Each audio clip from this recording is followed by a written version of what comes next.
استغفر الله العظيم استغفر الله العظيم استغفر الله العظيم الذي لا إله إلا هو الحي القيوم أتوب إليه استغفر الله العظيم الذي لا إله إلا هو الحي القيوم أتوب إليه إلى حضرة النبي مصطفى رسول الله صلى الله عليه وسلم وكافة الأنبياء والمرسلين وإلى الملائكة المقربين شيء لله لنا ولهم الفاتحة أعوذ بالله من الشيطان الرجيم بسم الله الرحمن الرحيم الحمد لله رب العالمين الرحمن الرحيم مالك يوم الدين إياك نعبد وإياك نستعين اهدنا الصراط المستقيم صراط الذين أنعمت عليهم غير المغضوب عليهم ولا الضالين آمين. Waalaikumsalam warahmatullahi wabarakatuh. Assalamualaikum warahmatullahi wabarakatuh.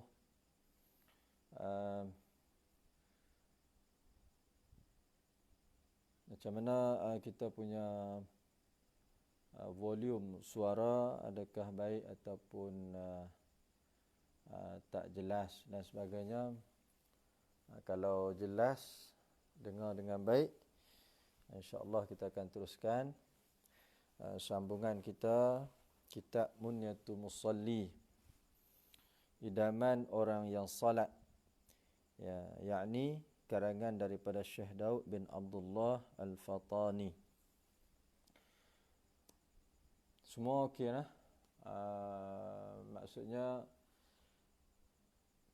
kita punya suara jelas ya. Kalau jelas minta tolong komen suara yang jelas ataupun tidak jelas. Baik, bismillahirrahmanirrahim. Alhamdulillahi rabbil alamin wassalatu wassalamu ala asyrafil anbiya'i wal mursalin wa ala alihi washabbihi ajma'in. Allahumma aftah alaina hikmataka wanshur alaina min khazain rahmatika ya arhamar rahimin. Qala rabbi shrah li sadri wa yassir li amri wa hlul 'uqdatam min lisani yafqahu qawli وسدد لساني واهد قلبي بحق سيدنا محمد صلى الله عليه وسلم سبحانك لا علم لنا إلا ما علمتنا إنك أنت العليم الحكيم ولا حول ولا قوة إلا بالله العلي العظيم لا حول ولا قوة إلا بالله العلي العظيم لا حول ولا قوة إلا بالله العلي العظيم أما بعد. Alhamdulillah, pertamanya kita panjatkan, rafakkan kesyukuran kita kehadrat Allah Subhanahu wa taala atas segala limpahan kurniaannya, nikmat kesihatan dan nikmat masa yang dikurniakan oleh Allah kepada kita. Mudah-mudahan segala nikmat kurniaan Allah itu dapat kita manfaatkan dengan sebaik mungkin.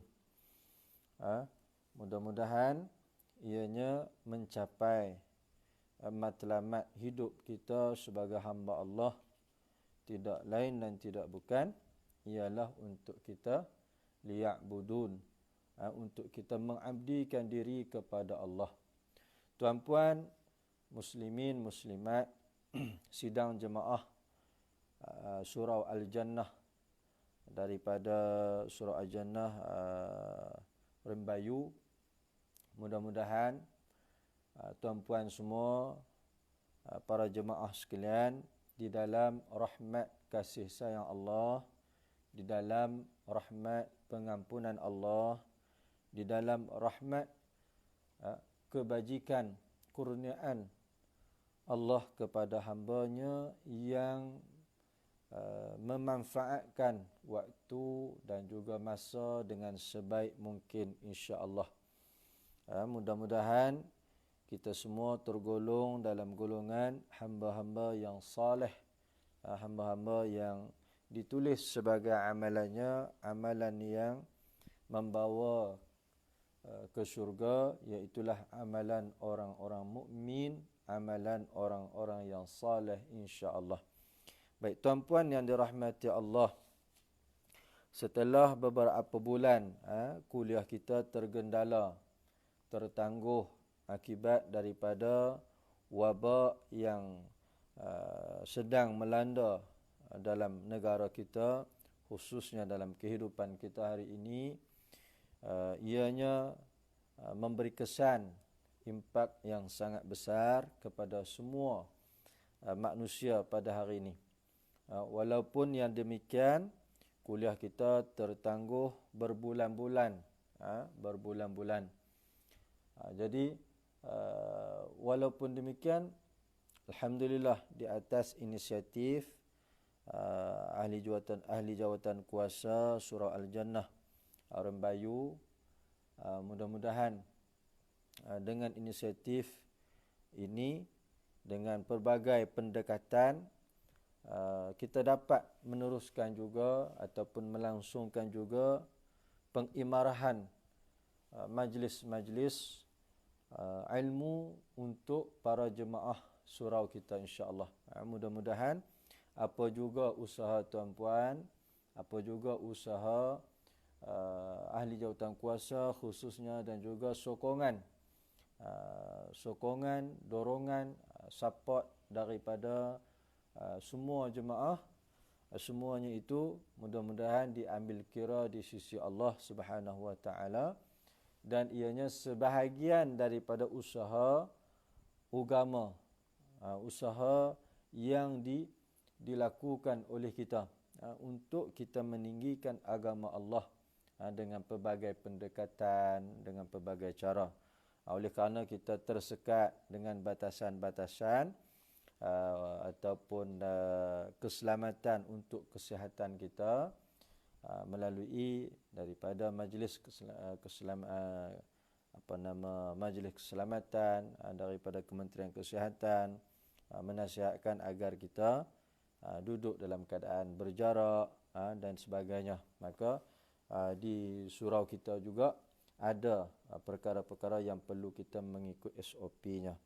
Baik tuan-puan yang dirahmati Allah, oleh kerana telah lama kita berhenti, kita cuti, insya-Allah malam ni kita akan sambung kembali dengan menggunakan kitab Munyatul Musalli. Kalau mungkin tuan-puan ada kitab ni, boleh buka, buku ni boleh buka. Yang saya faham buku ni kita semua letak dekat surau kan. Tak apalah, sekurang-kurangnya tuan-puan kita boleh dengar. Kita boleh ulang kaji.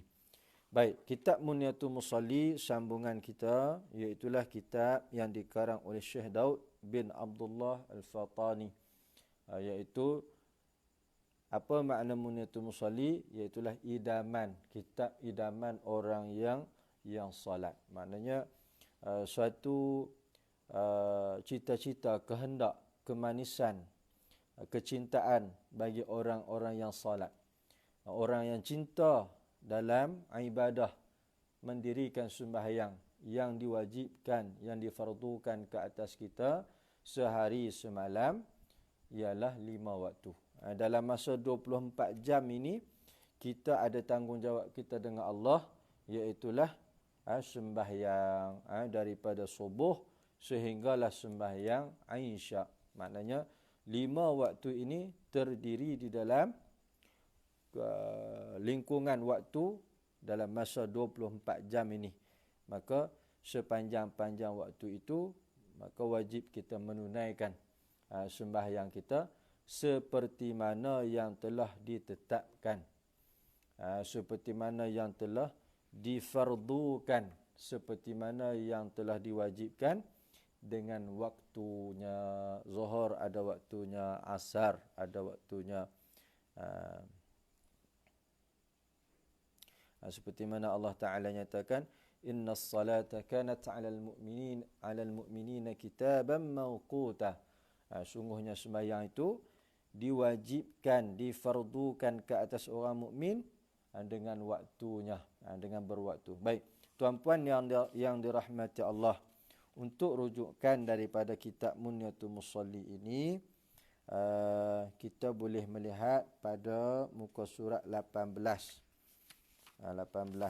iaitu daripada bab yang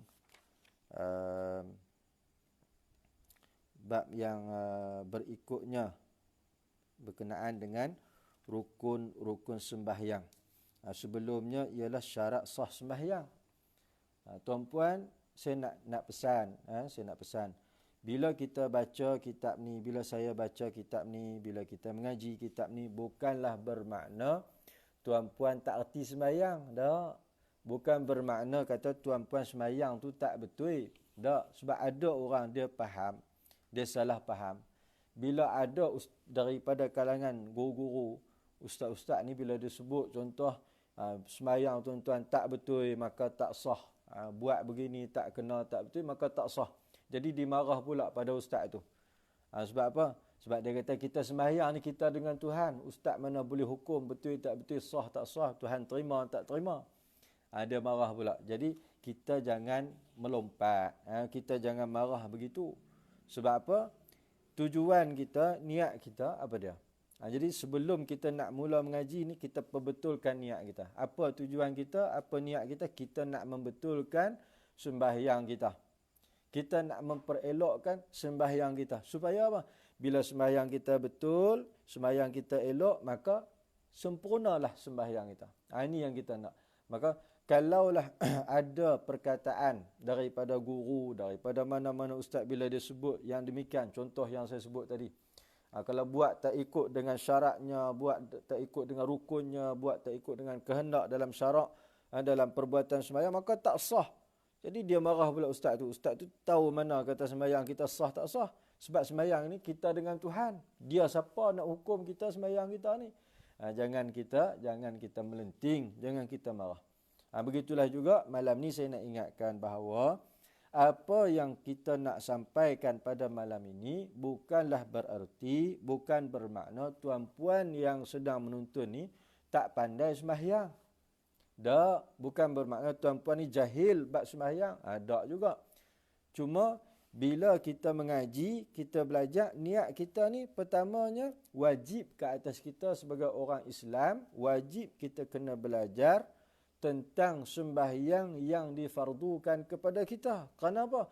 Kerana di dalam sembahyang ini terdapat syarat-syarat sah sembahyang. Bila tidak sempurna syarat sah, maka tak sah sembahyang kita. Dan begitu juga di dalam sembahyang kita ada rukun-rukun sembahyang. Apabila rukun kita tak sempurna, maka tidak sah sembahyang kita. Maka kesimpulannya ialah tujuan kita belajar ini ialah satu kefarduan, tuntutan daripada agama kita. Wajib kita kena belajar. Sebab apa wajib? Sebab sembahyang ni adalah wajib. Dan sembahyang ini adalah kehidupan kita sebagai orang mukmin, sebagai orang Islam.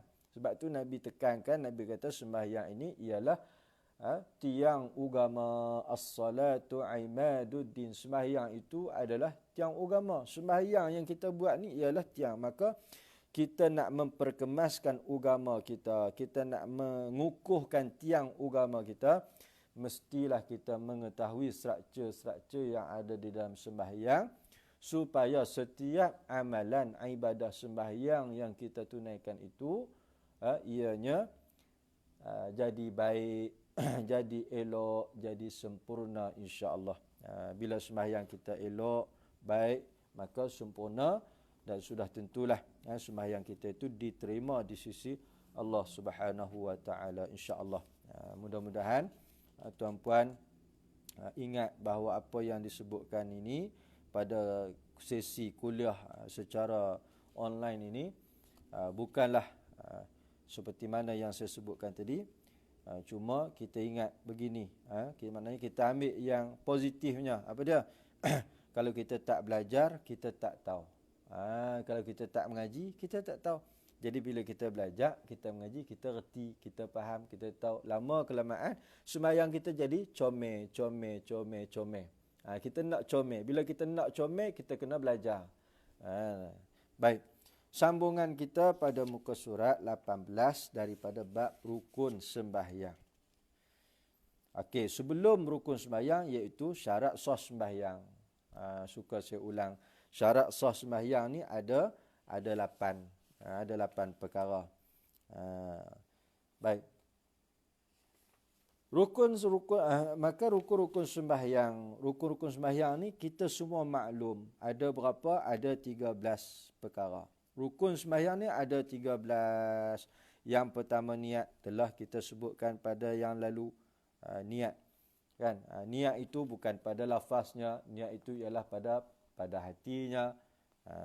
Iaitu disebut oleh dengan makna arti niat itu qasdu syai'in muqtarinan bi fi'lih, iaitu kita niat hadir dalam hati kita akan suatu hal keadaannya disertakan dengan awal perbuatannya. Niat kita dah cerita pada bulan-bulan yang lalu. Baik. Rukun yang kedua ialah ta'yin. Yang keduanya ialah takbiratul ihram. Rukun yang kedua daripada 13 rukun sembahyang. Pertamanya ialah niat, yang keduanya takbiratul ihram. Telah kita jelaskan pada bulan yang lalu. Maka malam ni kita nak masuk pada rukun yang ketiga.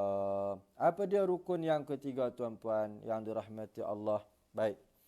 Malam ini kita sambung pada rukun yang ketiga daripada rukun 13 dalam sembahyang. Qala musannif rahimahullahu ta'ala wa nafa'ana bi'ulumihi fid darain amin. Qala musannif, dan ketiganya daripada rukun sembahyang, dan ketiga daripada rukun sembahyang, daripada 13 itulah yang kita duk kenal, yang kita duk tahu rukun sembahyang ada berapa, ada 13. Baik, yang ketiga daripada 13 itu iaitulah qiyam. Apa makna qiyam? Yakni berdiri pada sembahyang fardu. Yang ketiga daripada 13. Yang ketiga daripada rukun sembahyang. Yang pertama niat. Rukun yang pertama niat. Rukun yang kedua takbiratul ihram. Rukun yang ketiga ialah qiyam. Apa dia qiyam? Yakni berdiri pada sembahyang fardu. Maka pertama sekali kita faham. Nak sembahyang maka wajib kena berdiri. Tak boleh duduk. Sembahyang apa tu? Sembahyang fardu. Maknanya kita nak sembahyang hak wajib. Apa dia sembahyang fardu ni? Sembahyang zuhur, sembahyang asar, sembahyang maghrib, isya sampai subuh. Yang ni hak 5 waktu ni semua yang fardu yang wajib. Maka yang fardu yang wajib ni mesti kena berdiri. Sebab apa? Sebab dia rukun yang ketiga daripada 13. Kalau tak berdiri macam mana? Tengok. Baik. Maka dia kata qiyam yakni berdiri pada sembahyang fardu dan disyaratkan dia dengan dibetulkan tulang belakang. Maka kita faham qiyam itu berdiri. Berdiri itu macam mana? Berdiri itu macam tu ke? Berdiri macam tu ke? Berdiri macam mana? Berdiri ni sudah tentunya bila sebut kata berdiri lurus. Kita berdiri dengan lurus. Bila berdiri dengan lurus ni kita tak boleh nak bongkok ke, nak senggeng ke, nak apa, tak boleh. Itu maksud dengan qiyam tadi. Dengan disyaratkan pada qiyam itu ialah mesti berdiri dengan lurus. Kalau kata di surau boleh kita bangkit berdiri tunjuk contoh. Dalam Facebook ni, online ni kita tunjuk contoh macam ni lah. Mana kalau berdiri tu lurus macam tu. Dia tak boleh macam tu, dia tak boleh macam tu, tak boleh. Dia mesti syarat dia mesti lurus. Berdiri, qiyam itu dengan arti kata berdiri itu mesti dengan lurus. Baik. Itu syaratnya. Disyaratkan dia dengan dibetulkan tulang belakang.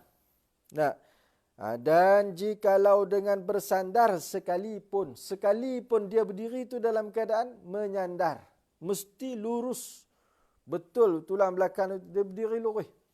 Bukan berdiri orang kata apa buka dada macam tu, tak. Maksudnya berdiri dengan diri yang betul dan berdiri dengan berdiri yang lurus pada tulang belakangnya. Itu syarat bagi rukun qiyam. Nah, baik. Dan jikalau dengan bersandar sekalipun ia bersandar. Bersandar ni di mana? Kan hari ni ramai orang yang tak mampu berdiri, dia sembahyang atas kerusi. Kan, sekalipun dia bersandar di atas kerusi tu, mesti luruskan pinggang belakang dia tu. Baik. Maka, jika berdiri cenderung sekira-kira tiada dinamakan berdiri. Sekiranya kalau berdiri itu, kedudukan berdiri itu, sekira-kiranya, dia kata, tidak dinamakan berdiri. Payah juga kan? Maknanya, dah nama kata berdiri, tapi bukan berdiri.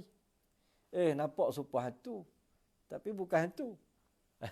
Nampak serupa dengan dia dah, tapi bukan dia. Maknanya, nampak serupa berdiri, tapi bukan berdiri. Faham tak? Nampak serupa berdiri, tapi bukan berdiri. Maka, kalau nampak serupa berdiri, tapi bukan berdiri, maka sah tak? Tidak sah. Sebab apa tak sah? Sebab syarat bagi qiyam itu mesti berdiri lurus dengan membetulkan tulang belakangnya. Itu syaratnya. Syarat qiyam tadi ni, syarat berdiri tadi mesti dengan dibetulkan tulang belakang. Dan jikalau sandak sekalipun. Maka itulah persoalan tadi. Nampak macam berdiri tapi tak berdiri. Bukan berdiri. Nampak macam berdiri tapi bukan berdiri. Maka cukup tak dengan syarat tadi? Syarat pada rukun berdiri tadi? Tak cukup. Bila tak cukup, sah tak sembahyang tadi? Maka tidak sah. Kenapa tidak sah? Kerana rukun ketiganya tidak sempurna. Rukun ketiganya tidak betul. Tu. Jangan keliru. Macam mana? Kata berdiri tapi bukan berdiri. Tak? Baik. Itu maksud musannif. Maknanya berdiri itu mesti pada sifat berdiri yang sebenar. Dia tak boleh nampak macam berdiri tapi bukan berdiri. Bukan dia. Baik. Maka jika berdiri cenderung sekira-kira tiada dinamakan berdiri. Kalau dia berdiri itu dalam keadaan dia membongkokkan badan dan sebagainya. Dia membengkokkan badan. Membongkokkan badan itu bukan pada dasar keuzuran. Bukan dengan sebab keuzuran. Dia berdiri. Allahu Akbar. Dia berdiri.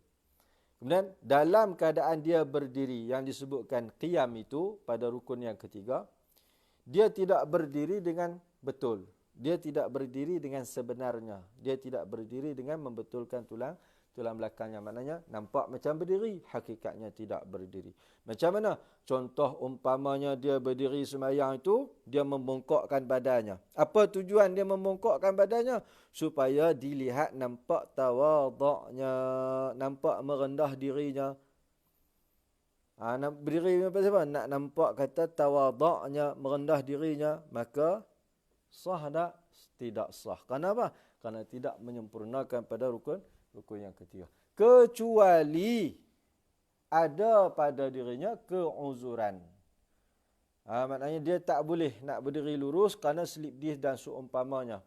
Ataupun petang tu kebetulan tarik urat, tangkap urat. Jadi dia tak boleh nak berdiri dengan lurus. Maka itu dimaafkan. Itu kena faham tu. Kena faham. Maknanya kalau dengan keuzuran maka dimaafkan. Sekiranya tidak dengan keuzuran maka tidak dimaafkan. Baik, itu maksud berdiri tadi. Kemudian maka jika berdiri cenderung sekira-kira tiada dinamakan berdiri, nampak macam berdiri hakikatnya tak berdiri. Itu maksudnya. Nampak macam berdiri tapi bukan berdiri. Nampak macam dia tapi bukan dia. Nah, baik. Maka tiada sah sembahyangnya. Tak sah sembahyang. Sebab apa? Sebab tidak sempurna pada rukun yang ketiga itu. Dan jika lemah ia daripada berdiri, sekira-kira masyaqqah yang menghilangkan khusyuknya. Apa makna masyaqqah? Maknanya kepayahan, kesusahan. Dia tak boleh nak berdiri dengan lurus. Maka dan jika lemah ia seorang, sekiranya kita lemah tak mampu nak berdiri dengan lurus, tak boleh, maknanya kita tak boleh nak berdiri dengan lurus. Itu maksud dengan jika lemah ia daripada berdiri. Sekira-kira masyaqqah yang menghilangkan khusyuknya, sehingga kan kesusahan dia tak boleh, maknanya yang menghilangkan pada pandangan sembahyangnya, tak boleh hilang pada khusyuk sembahyangnya, maknanya dia tak boleh nak berdiri lurus. Mudah fahamnya, dia tak boleh nak berdiri lurus. Sebab apa? Sebab ada keunzuran yang saya sebut contoh tadi ni, maknanya ada benda-benda yang menjadi kepayahan, kesusahan pada dia untuk berdiri lurus. Maka sah ia sembahyang serta duduk. Maknanya sah tak nak sembahyang duduk, nak sembahyang atas kursi, duduk atas kursi, sah. Sembahyang sekalipun maknanya hak comel lagi sembahyang duduk di bawah, maknanya dia tak ada kursi, dia duduk di atas lantai. Sah tak? Sah. Maknanya sebab apa? Sebab dia tak boleh nak berdiri dengan masyaqqah, dengan kepayahan. Dengan keuzuran seumpamanya, maka dimaafkan akan dia. Maka sah ia sembahyang serta duduk. Boleh sembahyang dengan keadaan yang duduk. Ini perbahasan kita ni ialah tentang sembahyang fardu. Sembahyang sunat hukum dia lain pula. Adapun sembahyang sunat hukumnya harus boleh sembahyang duduk. Adapun sembahyang fardu ni dia berdiri adalah rukun yang ketiga. Qiyam ni adalah rukun. Maka dia tak boleh nak duduk bagi masalah sembahyang fardu. Adapun sembahyang sunat diharuskan, dibolehkan, dibenarkan dia duduk sebab dia tak termasuk dalam rukun ni. Baik. Kemudian maka yang masyaqqah tadi, maka sah ia sembahyang serta duduk. Boleh sembahyang duduk. Dan jika lemah daripada duduk pun tak boleh dah. Nak duduk pun tak boleh, maka hendaklah ia berguling di atas lambung kanan, itu afdal daripada lambung kiri. Berguling ni bukan maksud berguling dengan guling atas tanah, guling. Tak. Berguling maksudnya mengiring. Mengiring di atas lambung kanan. Maknanya kita mengiring sebelah kanan. Maknanya ni kanan, kita mengiring ke situ, menghadap ke kiblat. Macam mana sunnah cara Nabi tidur kan. Baik. Itu afdalnya. Maknanya kalau tak boleh duduk, maka duduk tidur mengiring ia. Maka hendaklah ia berguling di atas lambung kanan itu. Kerana apa? Kerana kalau kita mengiring ke kanan, itu adalah afdal daripada sebelah kiri. Kanan itu lebih baik daripada sebelah kiri. Dan kalau kita lihat dalam kajian sains pun, kenapa Nabi SAW mengajar kita, antara sunnahnya Nabi suka tidur, salah satunya sunnah Nabi tidur di sebelah kanan. Maknanya mengiring ke arah kanan. Kan? Kita tidak mengiring di atas lambung kanan, maknanya di atas bahu sebelah kanan. Kita mengiring tu ke sebelah kanan, itu sunnah. Kita tidak mengiring menghadap sebelah kanan tu, kita mengiring sebelah kanan tu antara sunnah cara Nabi tidur. Salah satunya. Baik, apa kelebihan ni? Antara kajian dalam secara sainsnya, antara kelebihan sunnah cara tidur Nabi tadi, yang tidur sebelah lambung kanan, termasuk dalam sebahagian daripada sunnah Nabi kita Muhammad sallallahu alaihi wasallam. Kelebihannya ialah apa? Ianya dapat melapangkan sistem jantung kita. Supaya jantung kita tu dia tak jadi sempit. Maknanya kalau kita tidur sebelah kanan ni, jantung kita tu dia lebih terbuka dan dia lebih mudah untuk dia, orang kata dia lebih mudah aktif. Itu kelebihan jantung. Kita tak memberi tekanan pada jantung.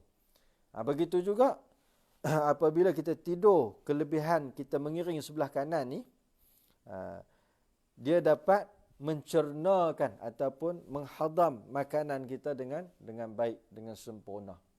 Itu daripada jantung sampailah kepada aliran usus perut kita, semuanya jadi baik, jadi comel. Dapat mencernakan, menghadamkan makanan kita dengan baik. Dia tak blok dia punya sistem aliran saluran makanan kita. Begitu juga dia tak blok sistem najis kita, maka dia tak menghasilkan antara penyakitnya, dia tidak menghasilkan penyakit batu karang. Maknanya salah satu punca sebab kita kena penyakit batu karang ni, mungkin salah satunya cara kita tidur itu tidak betul. Maka kita boleh, sebab tu saya kata tadi, bila kita dengar malam ni, kita mengaji, kita nak ambil kefahaman tentang ilmu, maka jangan kita marah sekiranya ada perkara-perkara yang tidak betul pada jiwa kita, pada akal kita, pada otak kita. Sebaliknya kita ambil je sebagai satu ilmu untuk memahamkan kita tentang agama, memahamkan kita tentang beberapa perkara yang mungkin ada kekurangan dalam ibadah kita, dalam kehidupan kita, dalam amalan kehidupan kita. Maka setidak-tidaknya, hari ini kita dah faham kenapa Nabi ajar kita tidur begini. Kenapa Nabi SAW didik kita dengan sunnah begini. Kerana ada banyak kelebihan dan keistimewaannya. Begitulah juga di dalam keadaan sembahyang. Kalau tak mampu berdiri, duduk. Tak mampu duduk, maka tidur dengan mengiring. Lebih afdal sebelah kanan. Adapun sebelah kiri itu tidak termasuk dalam afdal. Tetapi maknanya diharuskan, boleh. Sekiranya kalau ke kanan tak boleh, dia boleh ke kiri. Yang afdalnya ialah ke kanan. Dan mestilah menghadap ke kiblat. Baik. Maka sembahyang dengan baik. Dan jika lemah ia, maka sembahyang dengan melentang. Maknanya kalau nak tidur, nak sembahyang dalam keadaan tidur mengiring pun tak boleh, tak mampu. Nak mengiring pun tak mampu. Maka sembahyang dengan melentang di atas belakangnya. Sembahyang macam kita tidur tu. Kan macam kita duduk atas tilam, atas katil tu, kita tidur menghadap betul. Serik. Boleh. Dah nak mengiring tak boleh, kita sembahyang melentang pula. Sembahyang lurus melentang gitu. Baik. Maka mengisyarat dengan kepalanya. Setiap perbuatan dalam sembahyang kita tadi, kita mengisyaratkan dengan kepala kita, sujud kita, rukuk kita dan sebagainya sampai habis beri salam. Maknanya yang ni uzur benar lah. Maknanya susah sungguh lah, uzur benar lah ni. Dan jika lemah ia dengan yang demikian itu, yang tu pun tak mampu juga, tak boleh buat juga misalnya. Nampak? Halus sungguh. Musannif pengarang kitab ni, Syekh Daud bin Abdullah Al-Fatani ni, maknanya pengarang kitab ni halus sungguh. Dia detail sungguh. Tak boleh begitu, begini. Tak boleh begini. Maknanya detail sungguh. Nak sebutnya, nak gambarkan pada kita bahawa pentingnya sembahyang ni. Wajib sembahyang ni. Bukan benda yang boleh buat mudah-mudah. Sakit sikit, senak sikit. Tak apa, tak sembahyang, tak apa. Tak boleh. Maknanya sampai kepada peringkat nak menyempurnakan rukun yang ketiga, yakni qiyam itu. Sehingga kan kalau tak mampu segala perkara yang disebutkan tentang qiyam tadi, maka dia kata dengan kelopak matanya. Maknanya kalau mengiring tak berdiri tak boleh, duduk pula tak boleh duduk, mengiring pula. Maknanya kalau berdiri tak boleh duduk mengiring. Kalau tak boleh mengiring, tidur melentang, tak boleh melentang.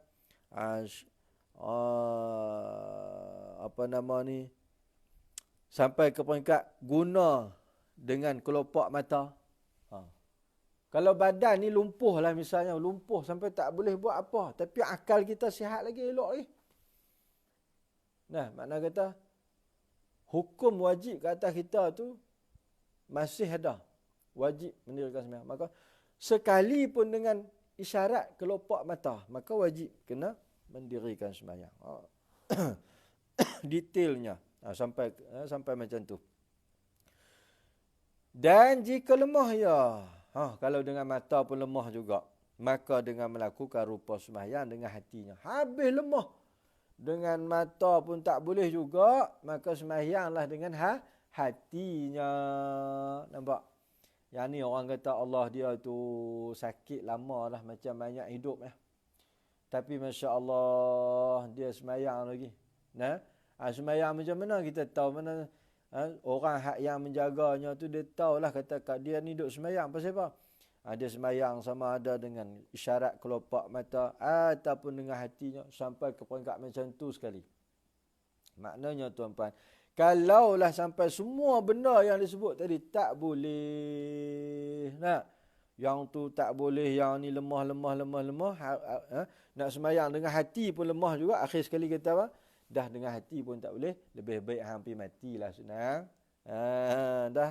Dah habis semua tak boleh, lebih baik hampir matilah senang. Kalau bahasa Kedah ni lagi kata hampir mampus teruslah senang. Sembahyang dengan syarat nu sampai ke peringkat mudah pun tak boleh juga. Padahal bukan sakit pun. Nak sakit apa? Sakit malah ya. Bukan sakit tak boleh berdiri tak, tapi malah. Kalau dah sampai macam tu, lebih baik hampir mampuslah senang dah. Baik. Itu contoh. Baik. Maka tiada gugur sembahyang selama ada akalnya. Nampak? Sembahyang ni selama mana masih kita ni ada akal. Sungguh pun kita tak boleh nak bergerak, tak boleh nak buat apa pun, tapi selama mana masih ada akal pada kita.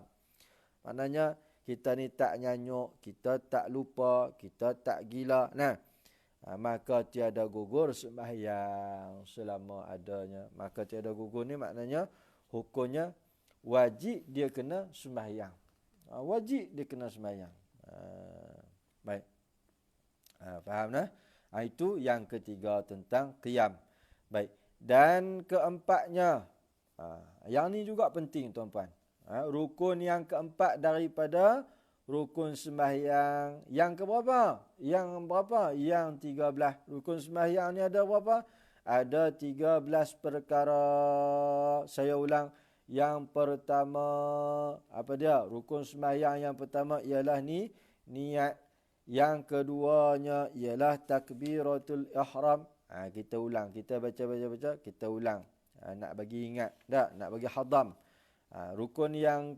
Rukun sembahyang ni ada 13. Yang pertamanya ialah niat. Yang keduanya ialah takbiratul ihram. Yang ketiganya ialah qiyam, berdiri. Seperti mana yang disebutkan tadi. Kemudian yang keempatnya apa? Membaca Fatihah pada tiap-tiap rakaat.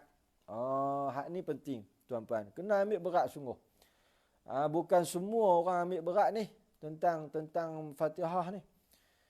Dia ambil Fatihah, ambil berat Fatihah ni, Fatihah di rumah dia lah ataupun gawe dia.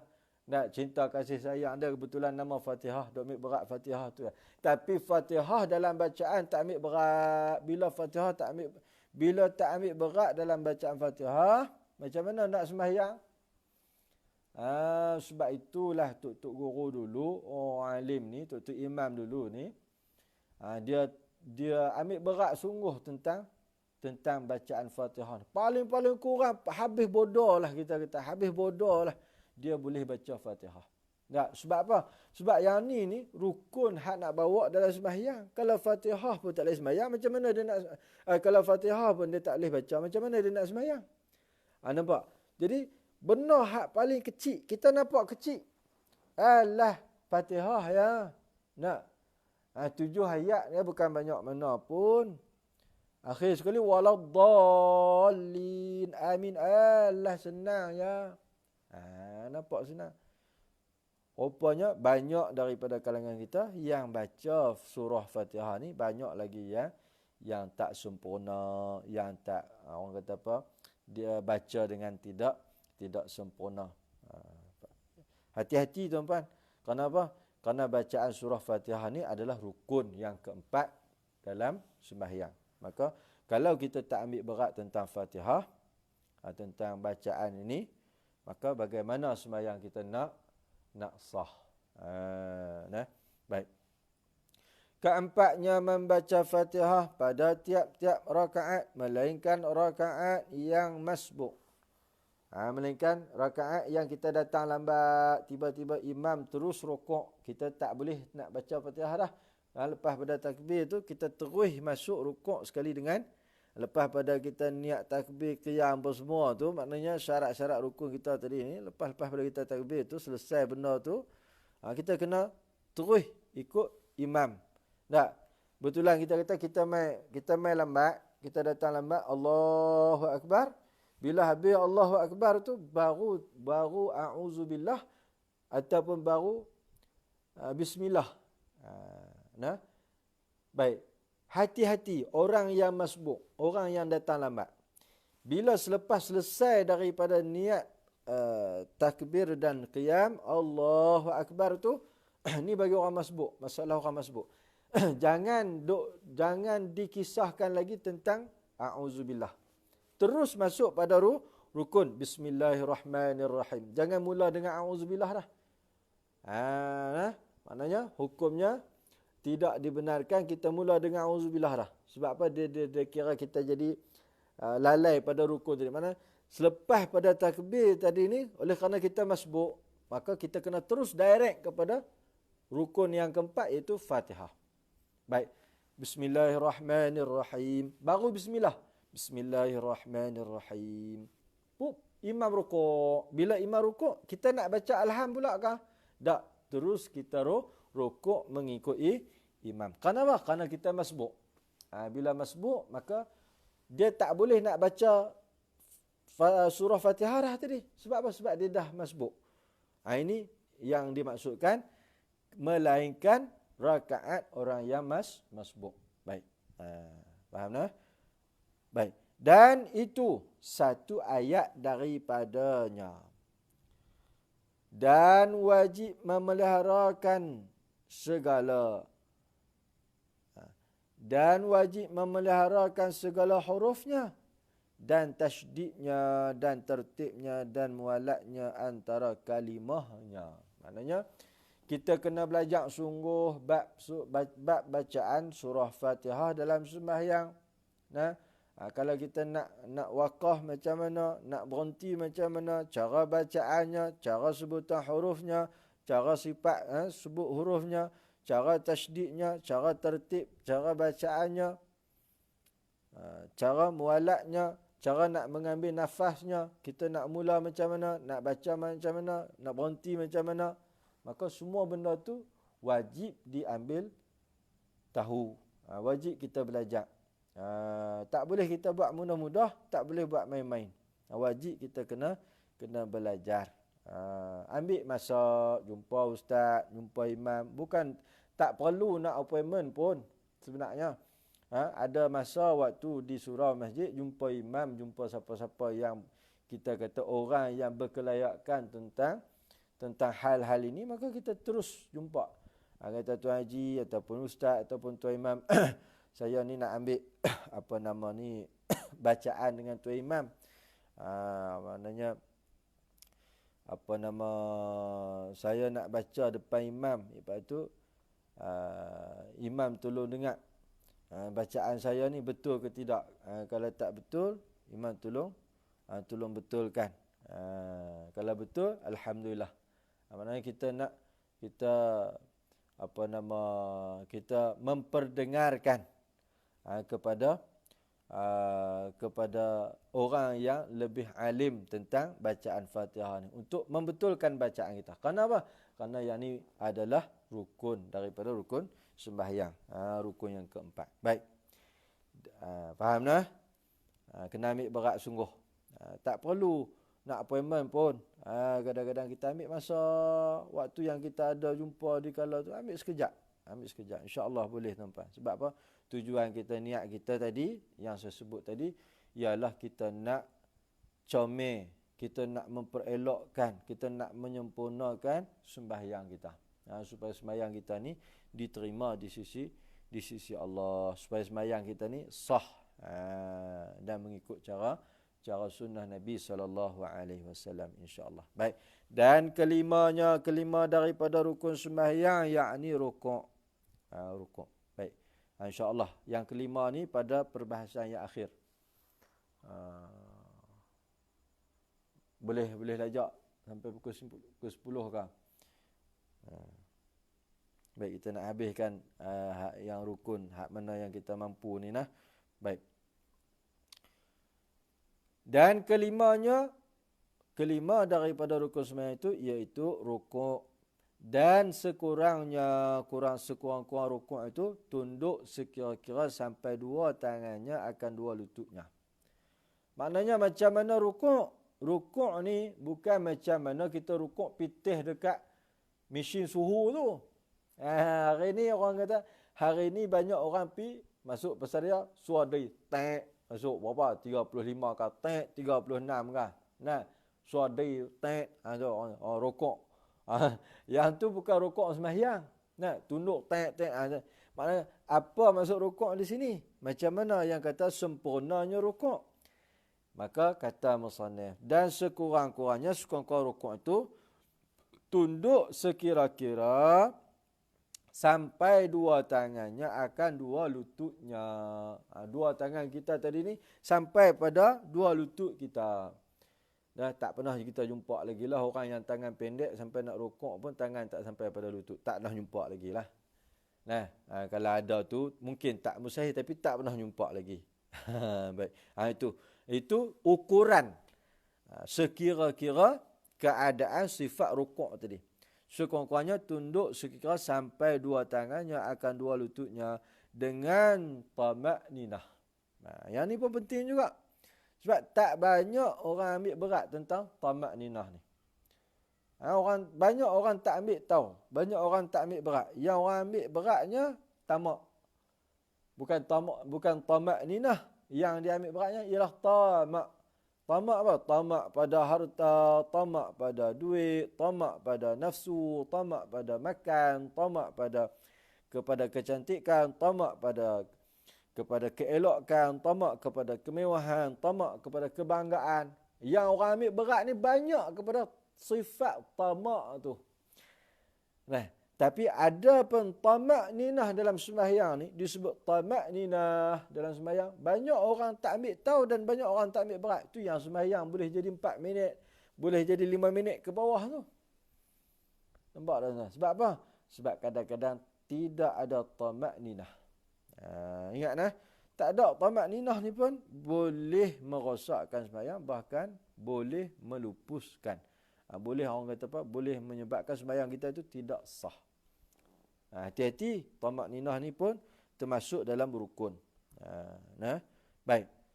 Maka kelimanya rukuk dan sekurang-kurangnya tunduk sekira-kira sampai dua tangannya akan dua lututnya dengan tamakninah yang menceraikan. Apa dia tamakninah? Yakni tamakninah yang menceraikan antara angkatnya dan tunduknya. Maknanya tamakninah ni maknanya by step. Setiap perbuatan, setiap perlakuan yang kita nak buat tu, dia mesti ada step by step dia. Dia tak boleh sub-sap macam tu. Maksudnya rukuk terus bangun, tak boleh. Dia tak boleh sub-sap macam tu. Dia tak boleh, dia mesti turun rukuk, kemudian selesai bangun balik. Kemudian barulah turun ke tempat sujud. Begitu. Maknanya tamakninah ni kita bergerak kepada langkah-langkah yang ditetapkan satu persatu, perlahan-lahan. Itu tamakninah. Baik. Antara yang menceraikan antara angkatnya dan tunduknya, maknanya di antara angkat rukuk dan tunduknya, tunduk rukuk. Jangan diqasad. Makna waktu kita rukuk tu jangan diqasad yang lain daripada rukuk. Waktu kita rukuk, tak boleh kita qasad yang lain daripada rukuk. Faham tak? Dia seumpama tadilah. Berdiri tapi bukan berdiri. Rukuk tapi bukan rukuk. Maknanya, rukuk kita tadi itu mesti diqasadkan pada rukun sembahyang tadi. Ialah rukuk di dalam sembahyang. Bukan kerana benda lain. Bukan kerana makhluk. Bukan kerana lain. Tak. Jangan diqasad yang lain daripada rukuk. Dan yang akmalnya, yakni yang sempurnanya, disamakan belakangnya ketika mana rukuk tu. Waktu sifat rukuk tadi ni mesti disamakan pada belakangnya. Contohnya, ni kita lah. Kita rukuk Allahu Akbar. Maknanya pada keadaan kita rukuk tu sama pada belakang. Di belakang kita ni. Rukuk tu. Dan tengkoknya. Disamakan belakangnya dan tengkoknya. Tengkok maknanya tengkok kita dengan belakang ni sama. Sama elok. Sebab tu perlu kepada praktikal. Saya selalu sebut, saya selalu ulang. Kita biasa buat program untuk anak-anak saja. Kem ibadah solat. Tapi untuk kita tak buat. Kita pun patutnya kita kena buat juga. Nak tengok macam mana. Hang rokok tengok Mat. Nak tengok betul tak rokok ni. Betul ke tak ni. Tak betul. Tampak tengah belakang. Kedebok. Baru dia betul. Maklumlah umur 40 baru nak semayang. Umur 50 baru nak semayang. Tak apa. Sekurang-kurangnya 50 baru nak semayang. Jangan sampai 70 tak semayang-semayang. Sampai ke mati tak semayang-semayang. Auzubillah. Tak. Baik. Itu sifat rukuk tadi. Maka disamakan belakangnya dan tengkoknya dan mendirikan dua lututnya dan dipegangkan keduanya dengan dua tapak tangannya. Maknanya, baik, yang ni pun banyak orang tak faham juga. Dia tak reti juga. Contoh ni kepala lutut. Ni kepala lutut. Baik, ni kepala lutut. Contoh, kepala lutut kita. Dua kiri kanan. Baik, tangan kita tadi ni dengan lutut tu macam mana? Ada orang pegang macam tu. Ada orang pegang macam tu. Macam-macam cara lah. Ada pegang lutut macam tu. Ada macam-macam. Hak betulnya, hak sempurnanya, ialah kita pegang lurus macam tu. Ni kepala lutut, kita pegang macam tu. Disamakan tangan kita dengan lutut tu macam tu. Buat bagi betul-betul. Tengok bagi elok. Maka dan dipegangkan kedua tangan itu dengan kedua lutut itu dengan dua tapak tangannya dan menceraikan segala anak jari ke kiblat. Maknanya tangan kita tadi ni yang pegang kepala lutut ketika mana kita rukuk, jangan kita rapat macam tu. Kita ceraikan sikit macam tu. Kita buka jari, kita pecah. Maknanya kita pecah jari kita. Ni pada lutut kita tu. Pegang elok pada lutut. Itu pada perbahasan musannaf, perbahasan pengarang kitab. Itu caranya. Maknanya cara yang betul, kaedah yang betul. Macam mana rukuk yang betul. Untuk apa? Untuk kita nak sempurnakan semua rukun-rukun sembahyang kita ni. Mudah-mudahan sembahyang kita jadi comel, sembahyang kita jadi sempurna, jadi elok, jadi baik. InsyaAllah. Dan menceraikan segala anak jari ke kiblat. Jari yang kita pegang lutut tadilah. Dan keenamnya, i'tidal. Jikalau sembahyang sunat sekalipun, iaitu kembali ia kepada qiyam seperti dahulunya dengan tamakninah. Baik. Saya rasa sekadar itu saja untuk malam ni. Takut lama-lama sangat pun tuan-puan nanya juga kan. Jadi saya rasa kita pun ambil masa lebih kurang 1 jam dah. Mungkin mukadimah tadi terlalu panjang. Saya minta ampun, minta maaf lah. Maklumlah kita pun dah lama tak jumpa. Kita dah lama berehat, berhenti. Kalau ikutkan kuliah kita semalam. Malam tadi. Malam kemarin. Malam tadi semalam lah sepatutnya. Tapi oleh kerana ada beberapa teknikal kelemahan daripada saya sendiri. Jadi tak dapat kita nak bersiaran. Jadi kita sambung untuk malam ni. Kita ganti buat malam ni.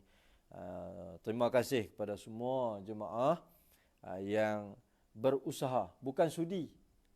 Saya ni tak berhajat pada tuan-puan. Kalau kata saya berhajat pada tuan-puan, bolehlah saya kata yang sudi menuntun. Tak, saya tak berhajat pada tuan-puan. Yang saya nak sebut, terima kasih pada tuan-puan semua yang bersungguh-sungguh. Yang bersungguh-sungguh apa? Yang bersungguh-sungguh nak ambil tahu tentang sembahyang. Yang bersungguh-sungguh apa? Yang menjadikan idaman sembahyang tu. Kan? Sembahyang tu jadi idaman bagi orang yang solat. Macam mana dalam kitab nama tajuk Munyatul Musalli ni jadi idaman bagi orang. Makna kata orang yang belajar tentang sembahyang ni hanya orang yang dia ngidam sungguh. Macam mana orang yang mengandung, dia mengidam. Bila dia mengidam satu benda ni, dia nak satu benda tu, dia nak sungguh-sungguh. Kalau tak dapat meleleh ayat lewat dia lah. Umpamanya gitulah. Nah, maknanya kita ni mengidam sungguh-sungguh. Mengidam apa? Aku nak mengaji bab sembahyang ni bagi hadam. Aku nak mengaji bab sembahyang ni bagi aku faham sungguh.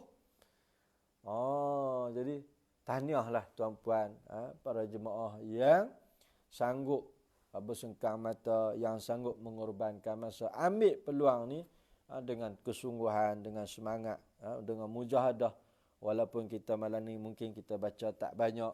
Nah, mungkin kita kata malam ni kita sempat ambil 3 rukun saja daripada 13 rukun. Tetapi kita nak ambil kefahaman.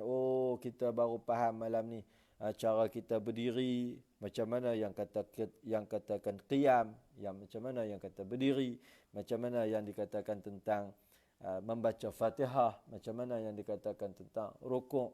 Jadi bila kita faham, kita seronok. Bila kita seronok, kita buat sembahyang tu barulah ada kemanisan. Barulah sembahyang kita tadi, Allah, Masya Allah, rasa seronok sangat, berasa tak puas sembahyang. Sebab apa? Sebab kita dah buat sembahyang tadi dengan sempurna. Percayalah tuan-tuan, bila sembahyang kita dengan sempurna, dengan baik, insya-Allah kita akan jadi orang yang sentiasa rindu dengan sembahyang, orang yang sentiasa menanti-nanti dengan sembahyang, orang yang seronok dengan sembahyang ni. Tak jemu-jemu, insya-Allah. Jadi terima kasihlah pada tuan-tuan semua yang sentiasa memberi sokongan, dorongan pada diri kita sendiri, khususnya tak lain tak bukan untuk agama kita. Sebab kata orang alim, kata guru-guru kami, orang yang menghidupkan agama ni ialah orang yang macam kita ni.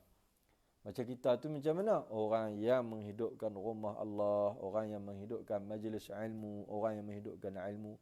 Jadi orang inilah yang menghidupkan agama. Bayangkan kalau kita tak ada, kalau kita tak sembahyang, surau kita tak diimarahkan, majlis ilmu tidak disemarakkan, agama nak hidup tak? Agama kita tak hidup. Last sekali agama kita pakai ruyuk macam tu ya. Sebab tu agama kita ni ad-dinu nasihah. Agama kita ni dia hidup dengan nasihat. Dia hidup dengan majlis ilmu. Dia hidup dengan majlis ibadah. Dia hidup dengan majlis zikir. Jadi mudah-mudahan kita semua istiqamah dalam majlis-majlis yang begini. Mudah-mudahan kita mendapat taufik dan hidayah di sisi Allah Subhanahu wa taala. Insya-Allah pada seterusnya kuliah saya yang akan datang pada 27 Disember tahun ni. 27 Disember minggu depan insya-Allah kita akan sambung pada rukun yang ke-6, yakni i'tidal.